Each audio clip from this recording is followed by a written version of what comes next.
Magandang araw mga boss. Ang problema ng customer, kung makikita nyo, malalim itong brake pedal niya pag inapakan at bukod dun, dahan-dahan pa yung lumulubog. Biro mo malalim na tapos dahan-dahan pa siyang lulubog. Ay problema nga yun.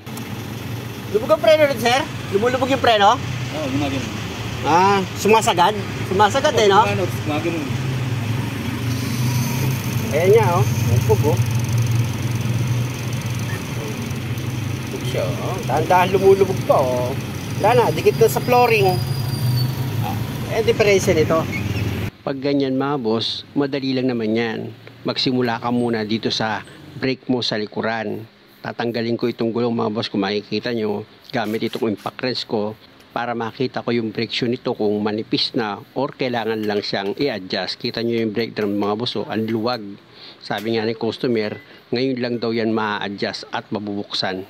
At dahil sa makapal pa naman yung brake shoe ni customer or itong lining niya, gumamit ako dyan mga boss ng sandpaper. Linisan ko muna itong brake shoe. Kailangan kasi matanggal ko yung tumigas dito sa ibabaw ng lining niya or sa brake shoe.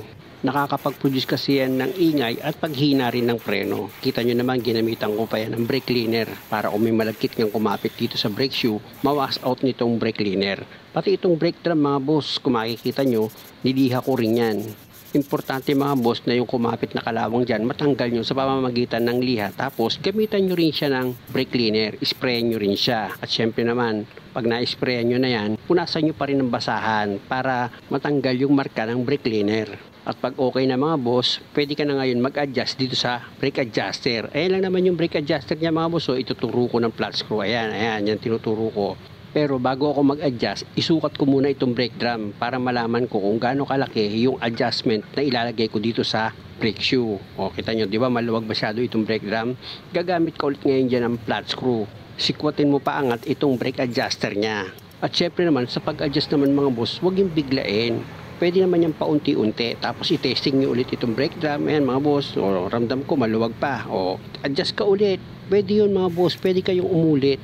Huwag nyo kasi pag binigla nyo sa pag-adjust, pwedeng hindi nyo maisalpak yung brake drum, doble pagod lang kayo. E katulad niyan, paunti-unti lang ginawa ko. Sa pangalawang pagkakataon mga boss, okay na, o di ba? Ganun lang siya kasimple. At dahil okay na ako dyan mga boss, pwede ko na ngayon ilagay itong gulong. Siyempre naman, pag inilagay mo naman yung gulong, siguraduhin mo naman yung mga nut mga boss na lagi kong pinapaalala sa inyo. Dapat maayos yung pagkakahigpit nyo dyan para iwas aksidente. Ngayon, pihitin ko naman itong gulong, pakiramdaman ko kung okay yung pagkaka-adjust ko. Dahil okay naman, ipa-handbrake ko yan. Pa-handbrake? Ano po? Pa-handbrake. At dahil sa okay naman yung kapit ng handbrake ni customer, Sakto. lilipat naman ako dito sa kabilang side para ma-check ko rin yung brake shoe niya kung makapal pa or manipis na. Kasi minsan mga boss nangyayari, yung brake shoe sa kabila at saka dito sa kabilang side, nagkakaiba sila ng pudpud. Lalo na pag may stack up na piston.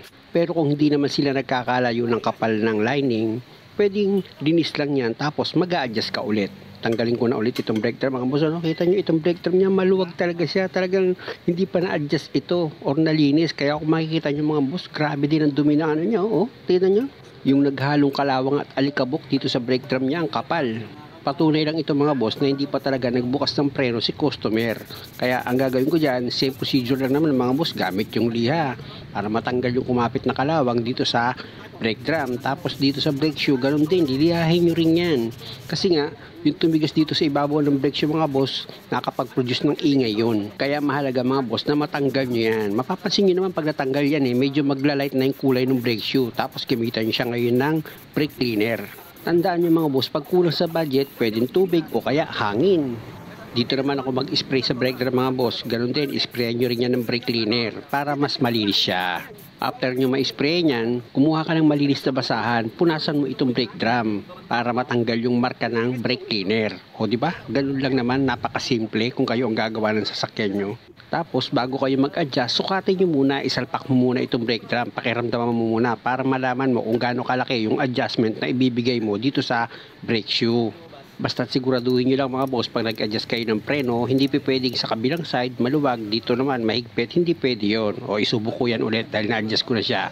At kung sa palagay mo maluwag pa itong brake drum, pwede mong tanggalin yan mga boss. Mag-adjust ka pa ng kaunti. O ayan o, di ba? Kaunting adjust lang. Isang ipin or dalawang ipin lang yun. Tapos isalpak mo ulit itong brake drum mo. Basta mahalaga pag nag-adjust kayo, balanse ang pag-adjust. Hindi nyo man ma-perfect yung pag-adjust, dapat malapit sa katotohanan. O, di ba? Ayan, pinipihit-pihit ko, sinisigurado ko na tama yung pag-adjust na ginawa ko. Pero dahil nga sa lumulubog yung brake pedal nito mga boss, pwedeng may hangin yan. Kaya magbiblid ako. Naka-start dapat yung makina. Sa pagbiblid naman na gagawin yung mga boss, syempre dapat yung fluid reservoir mo, sigurado kang may laman yun. Tapos, ipapapump mo yung brake pedal. After ng ilang segundo, ipapirmis mo.